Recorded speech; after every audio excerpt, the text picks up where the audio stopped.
With all of you, start by wishing everybody a happy new year, but you guys kind of stole my thunder a little bit on that. The president would like to start by congratulating two great teams from two great states, both in the heart of Trump country. We look forward to a fantastic national championship between Georgia and Alabama next week. And we know for certain that a lot of American workers are starting and having a very happy new year thanks to the wage increases and bonuses they got as a result of the president's tax cut bill. Companies are doing exactly what the president said they would, increasing investment and raising wages, and the workers are the big beneficiaries. We will be talking a lot more about that in the coming days. With the new year, we also have a renewed appreciation for the freedoms we enjoy here in the United States. Unfortunately, millions of people around the world are not so fortunate. In recent days, we have watched widespread protests erupt in many Iranian cities. Years of mismanagement, corruption, and foreign adventurism have eroded the Iranian people's trust in their leaders. The Iranian regime spends its people's wealth on spreading militancy and terror abroad rather than ensuring prosperity at home. Prices for everyday staples and fuel are rising, while the Revolutionary Guards spend the nation's wealth on foreign militant groups and enrich themselves in the process. The Iranian people are angry at the rising tide of corruption in their daily lives. The people are tired of paying the price for their violent and corrupt rulers. As a result, we are now seeing an organic, popular uprising organized by brave Iranian citizens on the largest scale since 2009. But the international community cannot sit silent as it did then. The United States supports the Iranian people, and we call on the regime to respect its citizens' basic right to peacefully express their desire for change. America longs for the day when Iranians will take their rightful place alongside the free people of the world. As the president said in October, we stand in total solidarity with the Iranian regime's longest suffering victims, its own people. The citizens of Iran have paid a heavy price for the violence and extremism of their leaders, and the Iranian people long to reclaim their country's proud history, its culture, its civilization, and its cooperation with its neighbors. On an even more somber note, we are sad to have to announce that a brave American service member died in Afghanistan, and we are going through the notification process, and DoD will provide updates on that situation as available. And our thoughts and prayers are with that individual's family and friends. With that, I will take your questions. Major. The Iranian protest, does that create an opening or renew the president's desire to reimpose sanctions as part of the Iran nuclear deal? And I have a follow-up on Pakistan. Look, we certainly keep our options open in terms of sanctions, in terms of signing a waiver later in January. The president hasn't made a final decision on that. He's going to keep all of his options on the table in that regard. Has the Iranian protest changed the calculations about that? Meaning created a situation in which the president, who was already inclined to be moving in that direction, would move more rapidly in that direction to send a signal, not just to the Iranian regime, but to the world? Not necessarily. I mean, I think the president's been very clear what his position is in support of the Iranian people. And in terms of what decision he'll make on that waiver, he hasn't made a final one yet, but he's going to keep every option on the table with regard to that. And on Pakistan, what precipitated the president's tweet about threatening to withhold future U.S. aid? Is there something in particular that he was either briefed upon or that he noticed? Because it's not necessarily a secret that there's been a long-running dispute between the United States government and Pakistan about how cooperative Pakistan has been in counterterrorism measures and other issues. Look, the president outlined a new strategy for Afghanistan and South Asia earlier this past year in August, and at that time he laid out and said that Pakistan is not fulfilling its obligations. The president is simply following through on a commitment that he made, because this is a president who does what he says he's going to do. We know that Pakistan can do more to fight terrorism, and we want them to step up and do that. Celia, Happy New Year. What did the president mean when he said the deep state Justice Department? And does this administration believe that the deep state is a real thing, that there is this shadow government out there actively plotting to sabotage him? Look, the president finds some of those actions very disturbing, and he thinks that we need to make sure if there is an issue that it's looked at. But if there was anything beyond that, I would refer you to the Department of Justice that would look into it. Does he believe the entire Justice Department and its more than 100,000 employees are part of this deep state? Obviously, he doesn't believe the entire Justice Department is part of that. You know, one of the things that the president has done is appoint Christopher Wray at the FBI because he wants to change the culture of that agency, and he thinks he's the right person to do that. Steve? What does the president see as the end game in Iran? Would he like to see regime change? I mean, I think the ultimate end game would be that the citizens and the people of Iran are actually given basic human rights, and he'd certainly like to see them stop being a state sponsor of terror. I think that's something the whole world would like to see. Follow-up, is there a risk of by encouraging these demonstrators that there could be a backlash against them from the Iranian government? No, and you know, I think one of the big things, and I think even Hillary Clinton outlined this when she said that the Obama administration was too restrained of the 2009 protests, and said that won't happen again. And for once, she's right, and we agree with her, because President Trump's not going to sit by silently like President Obama did, and he certainly supports the Iranian people and wants to make that clear. Matthew? Thanks, Sarah. Another question on one of this morning's tweets. Is the president requesting that the Department of Justice investigate Huma Abedin? And how did he reach his conclusion that she should be in jail, given that she hasn't been indicted or convicted of any crime? Look, obviously, the facts of that case are very disturbing, and I think the president wants to make clear that he doesn't feel that anyone should be above the law. In terms of any investigation, that would be something the Department of Justice would need to decide, and I would refer you to them on whether or not they move forward. Jordan? Thanks, Sarah. Was the president disappointed that Senator Hatch decided not to seek re-election, and is he committed to campaign for whoever the Republican nominee would be in 2018? Obviously, I don't think we've made a determination in terms of campaigning, but the president certainly has the greatest and deepest amount of respect for Senator Hatch and his over 4 decades of experience in the Senate. He's particularly thankful for the senator's leadership and massive effort that he played and the role that he played in getting the tax cut and reform package passed.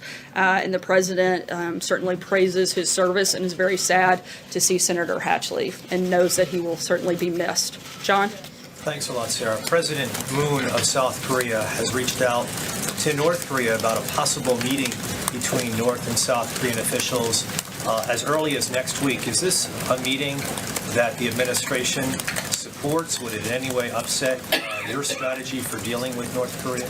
Look, our policy on North Korea hasn't changed at all. The United States is committed and will still continue to put maximum pressure on North Korea to change and make sure that it denuclearizes the peninsula.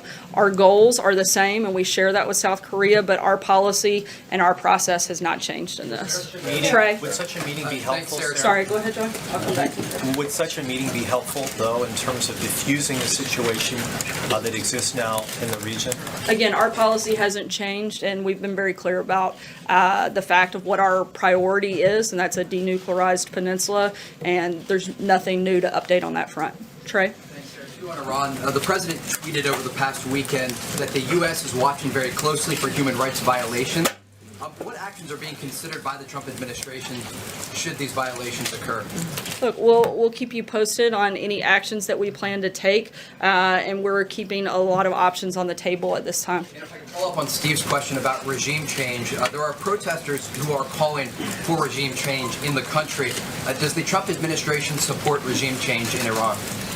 We support them giving basic rights to the people of Iran, and we support them stopping being a state sponsor of terror, and we want to see those actions take place. Francesca. Thank you, Sarah. Today, Nikki Haley, the U.S. ambassador to the UN, said that the aid cut for Pakistan was not tied to the United Nations vote on Jerusalem. But what is happening to the countries that did not vote with the United States? Both Ambassador Haley and President Trump made threats against those countries. And I also wanted to ask you about what the president's schedule is today for the rest of the week and what he's been up to lately. We know that he had a lunch today. We know that he had his intelligence briefing, and clearly we saw him tweeting. What else is on the president's agenda? That's a lot of questions from a lot of different angles. I'm going to try to make sure I cover them all.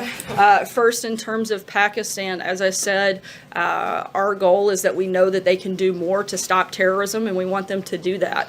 That seems pretty simple. In terms of specific actions, I think you'll see some more details come out on that in the next 24 to 48 hours, and we'll be sure to keep you guys updated on that front. In terms of the president's schedule, he's had a number of meetings today. We'll keep you guys posted on that. He met with the vice president, secretary of labor, and a number of staff members talking about goals and priorities as we move into the new year.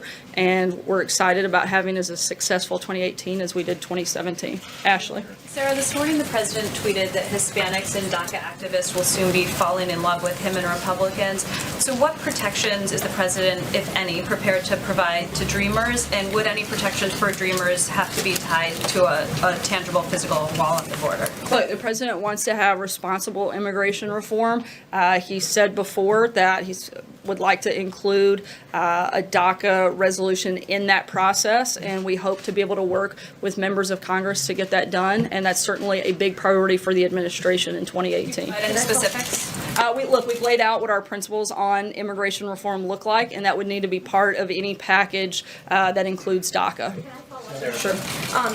There are folks on Capitol Hill that are under the impression that the White House is going to provide another document, a smaller list, more narrow list of policy proposals it's looking for in exchange for protections for Dreamers. So they're expecting some other kind of document. Is that coming, and is that something they're going to talk about tomorrow? We'll certainly keep you posted if it does. Right now, we're still focused on helping achieve those principles that we laid out at the end of last year, and we want to continue to work with Congress to get those done. Okay, Steve, can I ask sure. one last quick question?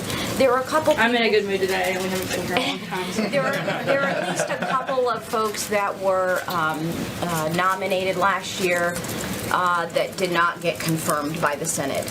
Will the White House renominate them, or are you looking for other people? I don't have any personal announcements on that front, but we'll keep you posted. Stephen. I want to go back to North Korea for just a second. The president, in one of his tweets this morning, said that sanctions and other pressures are having a big impact on North Korea. But we learned this afternoon that Kim Jong-un is apparently making preparations for another missile launch, either this week or next.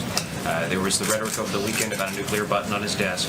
Can you point out how these pressures are having a big impact, as the president says? And I know a lot of people want to know, if we stay on the current course of maximum pressure, are we moving further from war or closer to the brink? The focus here is to continue, like you said, to apply maximum pressure on North Korea, and we want all of the other countries. This is not just a United States threat, this is a global threat, which is why we're calling on everybody to step up and do more, and we're going to continue working with a lot of different leaders in other countries to help do that, and we're going to keep all of our options on the table. As we have said time and time again, our policy on that front hasn't changed. Mike? Just to follow up on that point, if the policy is denuclearization and Kim won't talk to the U.S. about that, how can it be good news, as the president suggested in his tweet, that North Korea wants to talk to South Korea about the Olympics? I'm sorry, what was the last one? It may be good news that North Korea wants to talk to South Korea about the Olympics. Look, in what scenario is that good news for the White House? Look, our alliance and friendship with South Korea remains stronger than it ever has been, and we're in close contact with those people about a unified response. We're going to continue to work with South Korea to put maximum pressure on North Korea and work towards the ultimate shared goal that we both have. Kristen? Sarah, thank you. Just a follow-up. Does the United States support North Korean athletes' participation in the Olympics? We haven't made a final determination on that front. How many days is it something that could? I don't know if there's a set timeline that we're going to do that in the next 24 hours, but we'll certainly keep you posted. All right, let me try to drill down on the president's tweet about Iran earlier today. I know you've been asked a version of this question, but just to be very specific, the president said it's time for change in Iran. Did he mean in leadership or in policy or both? I think the biggest thing is the change would be that the people of Iran have basic human rights, which their government is frankly not allowing them to have at this time, and certainly in large part stop being a state sponsor of terrorism. I mean, I think those are the changes we're looking for. If they want to do that through current leadership, if that's possible, okay, but those are our priorities, is making sure that those principles are met. Does the president think it's possible with the current leadership? I haven't asked him that direct question. Kevin? Happy New Year, Sarah. Happy New Year. Let me ask you about some agenda items, and then I'll follow up with a question about the budget. Infrastructure, welfare reform, border security, which of these is the primary focus in the early stages of 2018, or is this a buckshot approach and you're simply going to go for them all and see which one you can stick the landing on first? Look, the president was elected because of his ambitious agenda and his desire to get a lot of things done. We're going to focus on that. The things that you listed are certainly going to be big priorities for us in 2018. A lot of the meetings that the president has this week with leadership will help determine what the best strategy is on each of those individual areas, but those are certainly welfare reform, infrastructure, responsible immigration reform, and healthcare will all be top priorities for the administration this year. Speaking of the meetings, both tomorrow and even coming up this weekend, for the American people who might be wondering, so what happens in a meeting like this? Can you sort of lay out what the expectation might be from the president's point of view? I think it would be to talk about, again, the strategy of the best way to accomplish maximum success in all of those areas that we've outlined. Obviously, the budget is first and foremost one of the biggest priorities right now, and certainly the big priority in the immediate term. The president wants a 2-year budget deal that provides realistic budget caps and provides certainty for our national security. That's our biggest and number one priority, and that'll be the focus front and center of the conversations that are taking place this week. And then beyond that, it will be talking about those 4 other priorities that I outlined and what the strategy to get maximum success on those would look like. Jill? Thanks, Sarah. I wanted to circle back to the Orrin Hatch retirement decision. The president and Mitt Romney have obviously traded some very harsh words against one another. Would the president be open, though, to supporting Mitt Romney if he decides to run? I haven't had that conversation with him, and I think I would be prohibited from weighing in too far right now, given Hatch Act, on who we might or might not support in that race. And then I also just wanted to follow up on the questions about the president's Pakistan tweet, just to be perfectly clear. So there was no particular incident, nothing the public doesn't know about that prompted that tweet yesterday? Look, this is something that the president has been following and has talked about, again, back during August when he laid out his Afghanistan and South Asia strategy.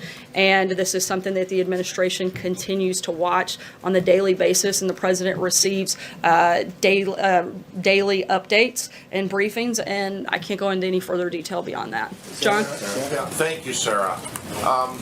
Several of the Iranian exile groups in the United States have praised the president's comments and statements on Iran, as have former prisoners of the Iranian government, Pastor Saeed Abedini among them.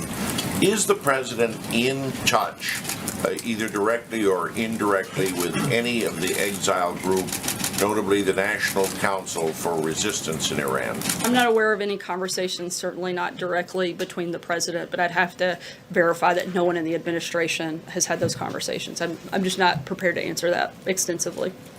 Peter? Sarah, can I ask you about another presidential tweet today?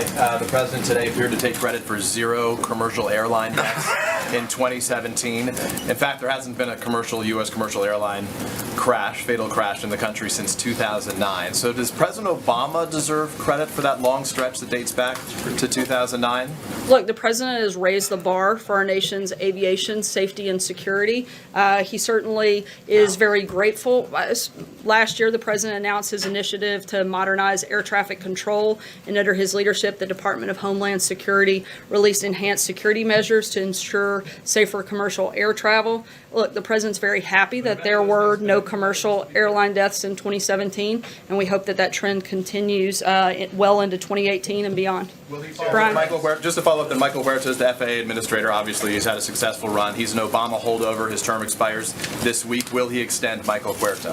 I don't have any personnel announcements on that front. Follow if I can, because you start talking football, so I'll ask you about football. The two teams that are going to be in the national championship game come from the state of Georgia, and the state of Alabama, as you know well. Obviously, Alabama just elected a Democratic senator. You said they're right in the heart of Trump country. Does the president see the country as Trump country and the rest of the country?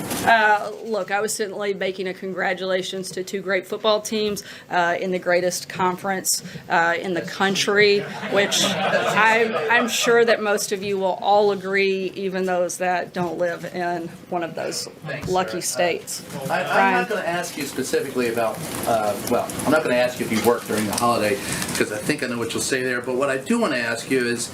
There was a holiday? Yeah, right.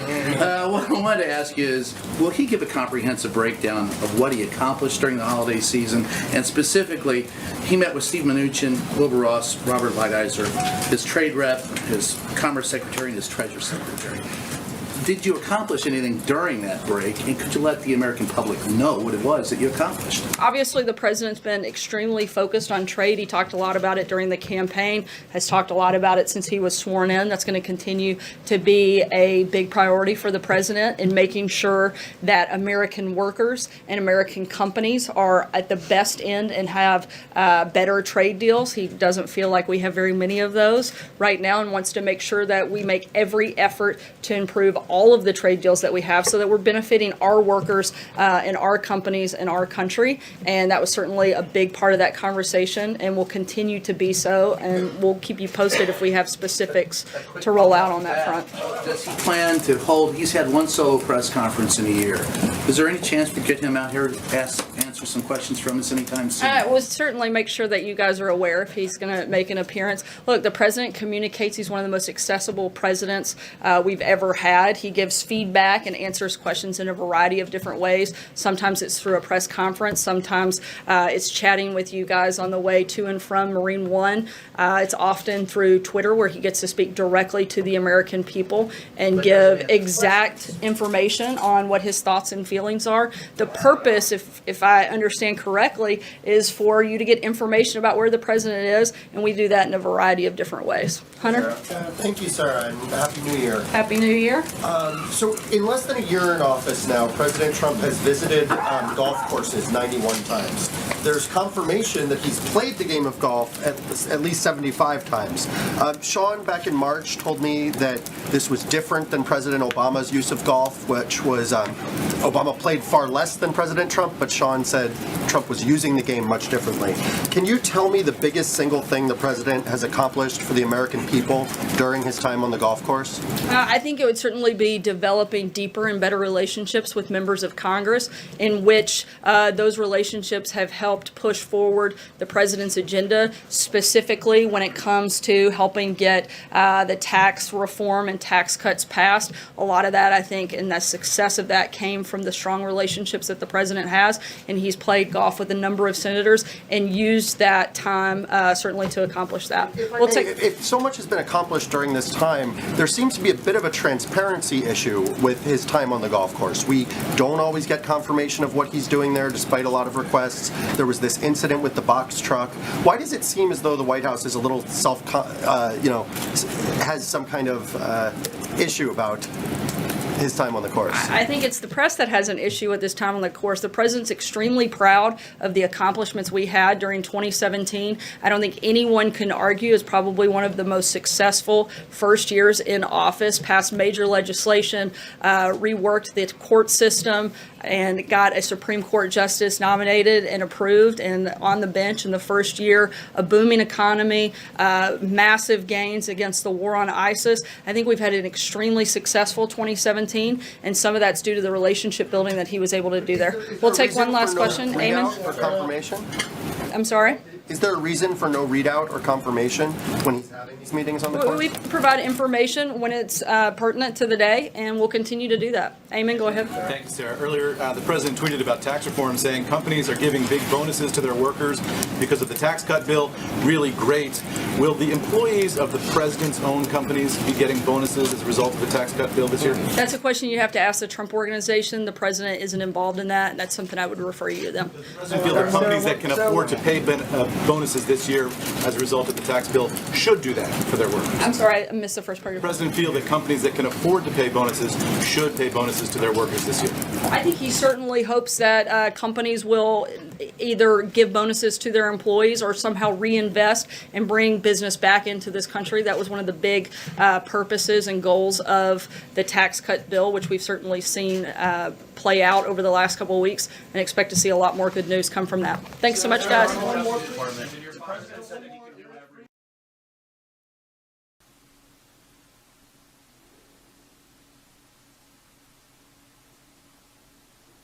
That was the White House press briefing with Sarah Sanders. And this is the post show, the Right Side Broadcasting post show for the press briefing. We are going to take your comments. What'd you think of the briefing? Write to me and let me know. I'll read your comments on the air. I am Steve Lookner. You can write to me on Twitter at Lookner, at Lookner.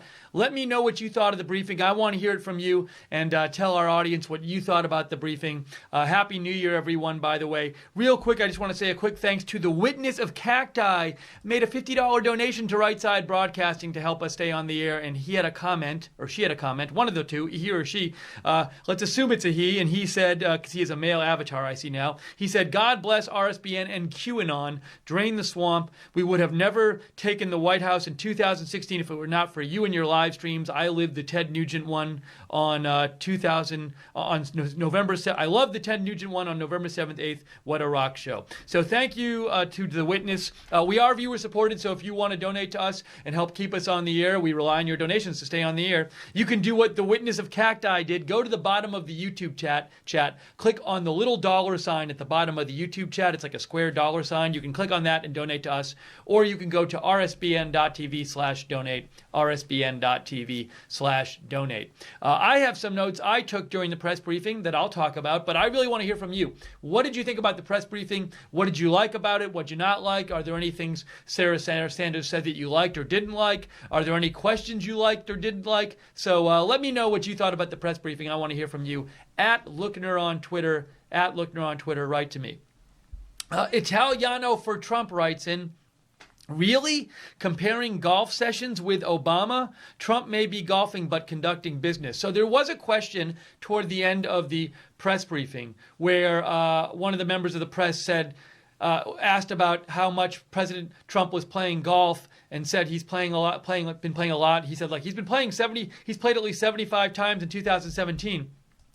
But rather than sort of saying, and he said like, in the past, the White House has said that President Trump is doing this with a purpose for a helpful reason. But then the way he asked the question, I think I wrote it down. He said, can you tell us what's the single biggest thing he's accomplished for the American people on the golf course? Like with that kind of tone, like a very negative tone, as if obviously there's nothing he could have accomplished on the golf course for the American people. So, I don't mind the idea of asking that question, but it's one of these questions that's not really a question so much as a criticism, because the tone in which it was asked was very critical. Now, Sarah Sanders' reply was, look, we have said that President Trump develops relationships on the golf course, and we believe that, for example, relationships with senators he made on the golf course helped get the tax bill passed. Now, you can agree with that answer or not, but my point is, that question totally could have been asked in a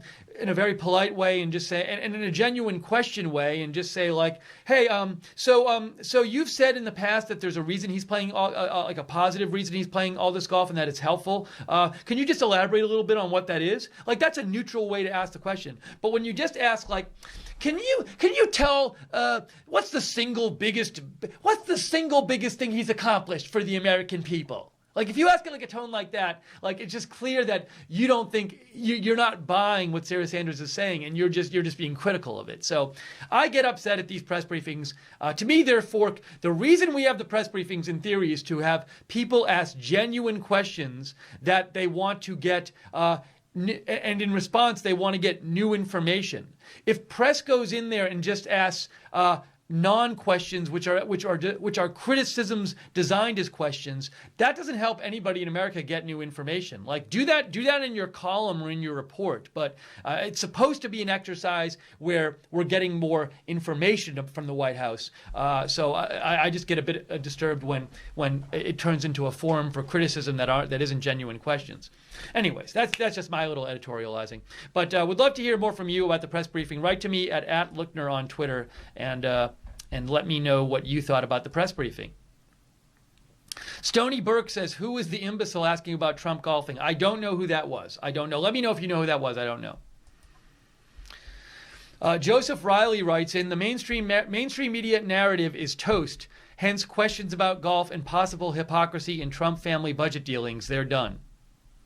Proteus says, what platform is used by Sarah to, quote unquote, keep us posted? So I believe, Proteus, you're asking, when in the press briefing she says, I'll keep you posted on that, what does she mean by that exactly? Now, it's a good question. Now, she might mean, well, I'll talk about it in a future briefing, but there are definitely times when Sarah Sanders meets with press and talks to the press, not in a briefing format. So it's possible that when she has one of these non-briefing discussions with members of the press, she mentions it to them then, or maybe, I don't know if she has email exchanges with them, so it could be one of those places too. So I'm not sure exactly when she keeps people posted, but it could be one of those kind of things. Old Guy 1947 says, new year, same old cast of characters asking the same political questions. Gaze for Trump said, did every White House press question today start with commenting on a presidential tweet? Thought they were averse to POTUS tweets. Kevin from Denver. Thank you, Kevin, for writing in. There were a bunch of questions today about President Trump's tweets. Now, there were a bunch of tweets that they hadn't asked about yet because this is the first press conference of 2018. So there were a number of tweets, and President Trump made some newsworthy tweets about, Huma Abedin and Pakistan and what else is it? I can't remember what else was asked about. Or I think Iran. So there were things. I think it's possible that there were more questions than usual about tweets because there were more tweets to be asked about, in part because it had been a while since the last briefing. And also there were a bunch of newsworthy tweets lately. But you seem to not like that he was asked so much about his tweets. Trump Card writes in, with all President Trump has accomplished, why is his golfing even an issue with the media? He works 24/7, takes working vacations, and I suspect it is also work as usual on the golf course. That's from Trump Card. Bob C., your uncle, says, Obama can't even handle a sand trap, let alone conduct business on a golf course. Northern, let's see here. Sorry, that wasn't a comment about the briefing. David Opp says, is it better to donate on YouTube or rsbn.tv? Do you get more money from one or the other? So we're fine with you doing either. On YouTube, I think we get like 70% of that, but it's kind of fun because we get to see your donation and we can talk about it with everybody and it gets up there. So there's the YouTube thing where it's public and kind of fun. Now if you go to rsbn.tv/donate, I think we get over 90% of that. That's through PayPal. So we like them both. People prefer one or the other. If you want to, the important point for us is that we are an independent network. We don't have like big donors funding us and telling us what to broadcast. It's you donating to keep us on the air, and you allow us to be an alternative to the mainstream media and to give you coverage different from what they give you. A place where we can read your comments on the air. A place where we can give you agenda-free coverage of a lot of different news stories without everybody shouting at you what to think. So really, we just really appreciate those of you who have donated and kept us on the air. If you'd like to donate, you can go to the bottom of the YouTube chat and click on the $ at the bottom of the YouTube chat, or you can go to rsbn.tv/donate. Let's see here. I just want to make sure I'm not missing something here. Let's see.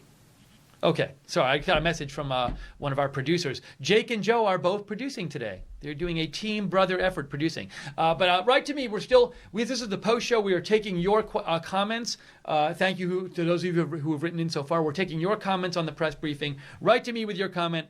I'll read it on the air at Lookner on Twitter, And don't forget, subscribe to us on YouTube and click the notifications bell so you get notified whenever we're coming on the air with a live news video.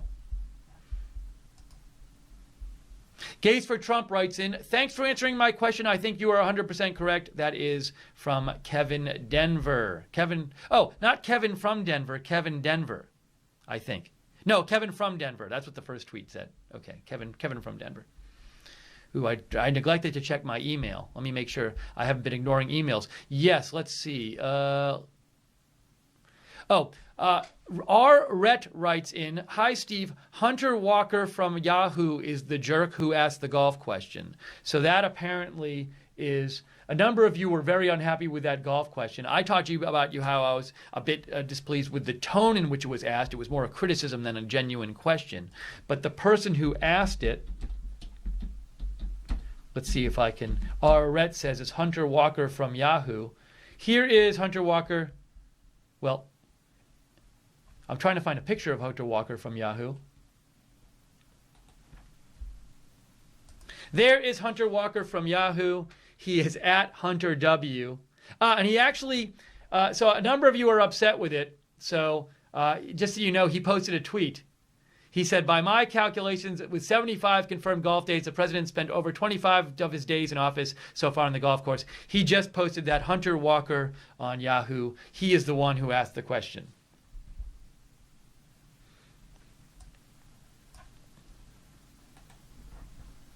So if you have feedback for Hunter Walker and you want a positive or negative, you can reach him at Hunter W, on Yahoo.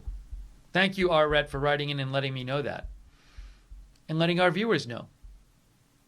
James Robinson writes in and just wanted to say hi. Hi, James.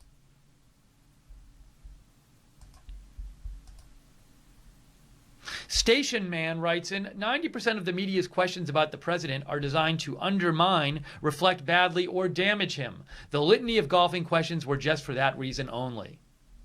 Deplorable Gina says, "I'm sorry, but the media seriously needs to ask the difference between Trump and Obama at the golf course.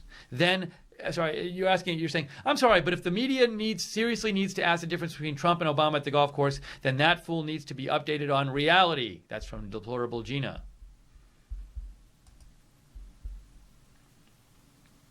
TruthHerald.com writes in, TruthHerald.com RM writes in, "Can't believe that they ask about the president playing golf. Do they know that the president owns the golf club and that he conducts business there as he did when he ran the Trump business? They don't understand a real man and a real president. Great job, Steve. I always post you on my PG." I don't know what PG stands for. Anyways, I don't care though. Thank you, Truth Herald, for writing in. I appreciate it.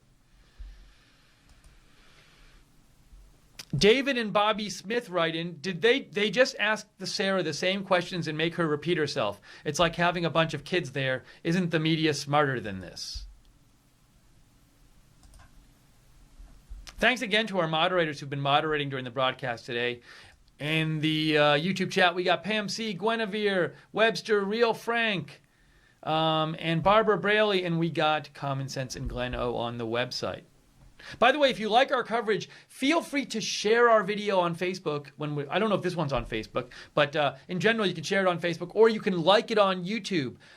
We're a small company, so it really helps us when you spread the word about Right Side. When you like a video on YouTube, that tells YouTube, hey, maybe we should suggest this to other people. So if you like the coverage, like it on YouTube and share it on Facebook. But if you don't like it, you don't have to. You don't have to either way, but especially if you don't like it. Central Florida for Trump says, by my calculation, Obama, in parentheses, the Kenyan, spent 100% of his days attempting to destroy the country. Hashtag Happy Mountain Time NY. Thank you, Central Florida for Trump, for writing it.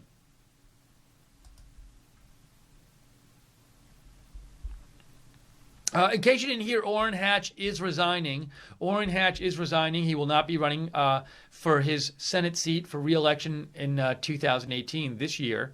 A lot of people are speculating that that Mitt Romney will run for that seat. Sarah Sanders was asked about that. She said she hadn't asked the president if he will support Mitt Romney to succeed Orrin Hatch. What else did I write down here? President Trump had tweeted about Iran. Let me see if I can find that tweet for you that was asked about. It's not that one. Here it is. Sarah Sanders was asked about this tweet that President Trump made yesterday, and it said, Iran is failing at every level despite the terrible deal made with them by the Obama administration. The great Iranian people have been repressed for many years. They are hungry for food and for freedom, along with human rights. Time for wealth. The wealth of Iran is being looted. Time for change. And what Sarah Sanders was asked is, does that mean President Trump supports regime change? And she would not say that. She said what President Trump supports is basic human rights for the people of Iran and Iran to stop being a state sponsor of terrorism. But she did not commit to President Trump saying that he definitely wanted regime change there, which I thought was significant. Oh, she was also asked about the Huma Abedin tweet. Let me see if I can find that for you. I know it was somewhere in the last couple of days. He's been tweeting a lot the last couple of days, so I need to find it. Maybe this will help me. Here it is. I found it.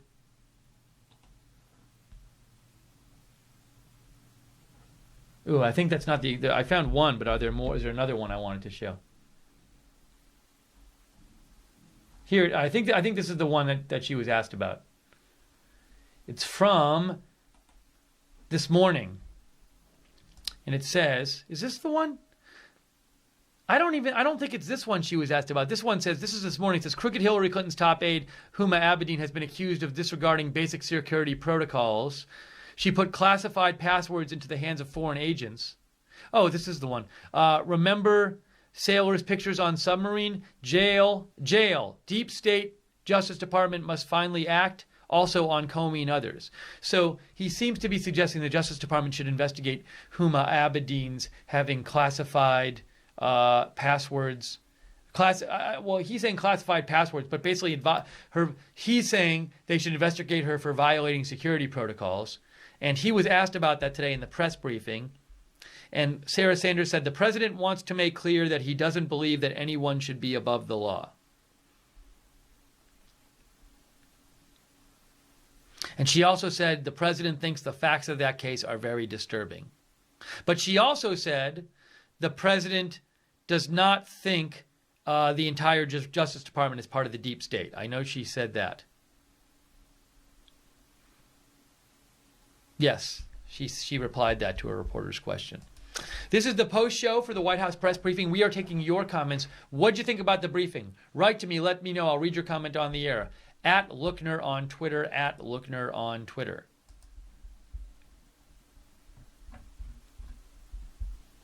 Gary's house says, Steve, we know anyone else would be put in jail. This lady has no security clearances. I think Gary's house, you're talking about Huma Abedin. That is your view.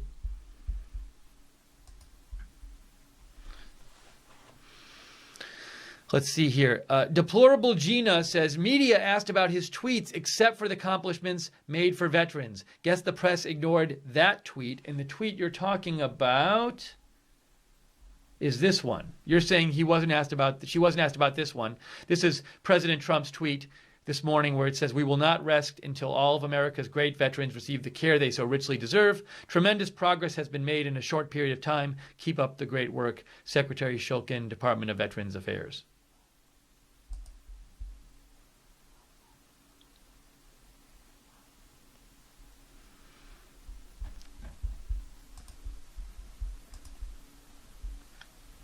Just making sure I've caught up to all your messages here. And let me just real quick.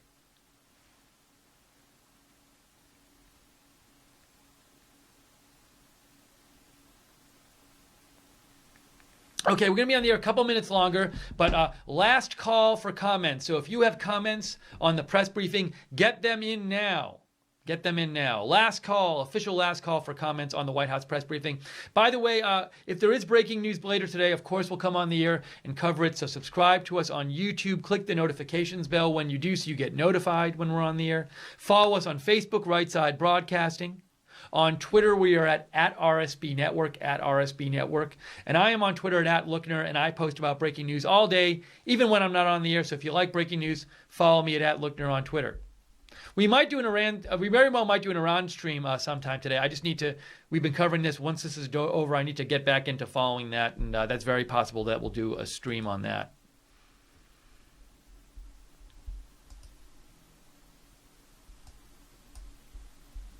Okay, I think I'm caught up there.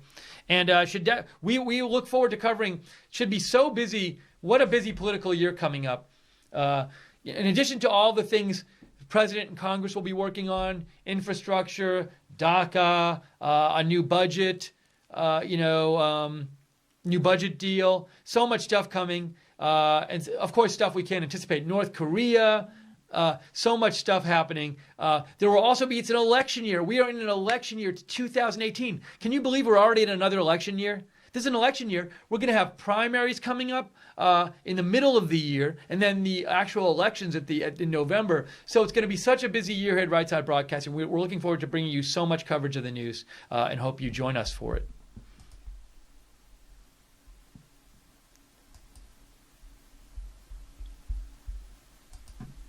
Reagan Better wrote me and said he had heard that Mitt Romney is definitely running for Senate in Utah.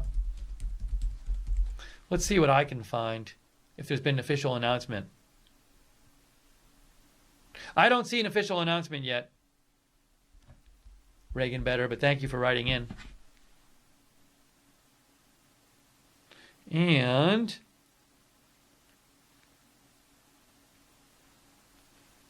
okay, let me see if there are any more comments here. It looks like I'm caught up on all your comments.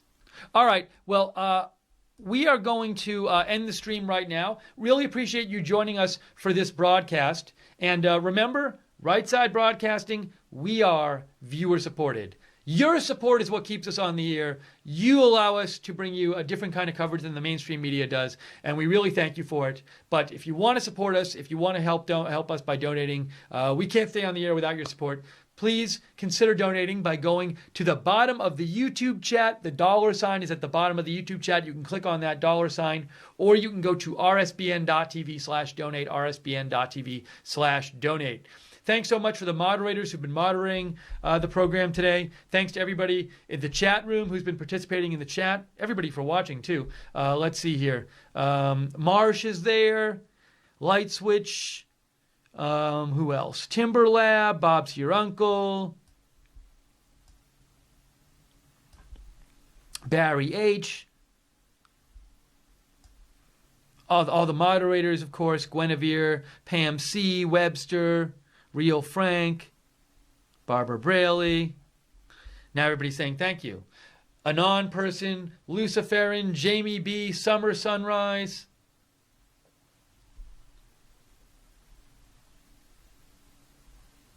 Loyal. Yes, Loyal, I said you. JC. Dan the Man is there. Mordina. Anon Person.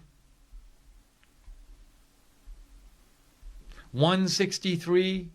Mr. Speaker 1. Chrissy Elaine. D.W. Bigley is there. Kenneth Van is there. Miss Rob Mob. Thank you for your donation earlier, Miss Rob Mob. Linda. Jessica Pearson. Mike Baseman.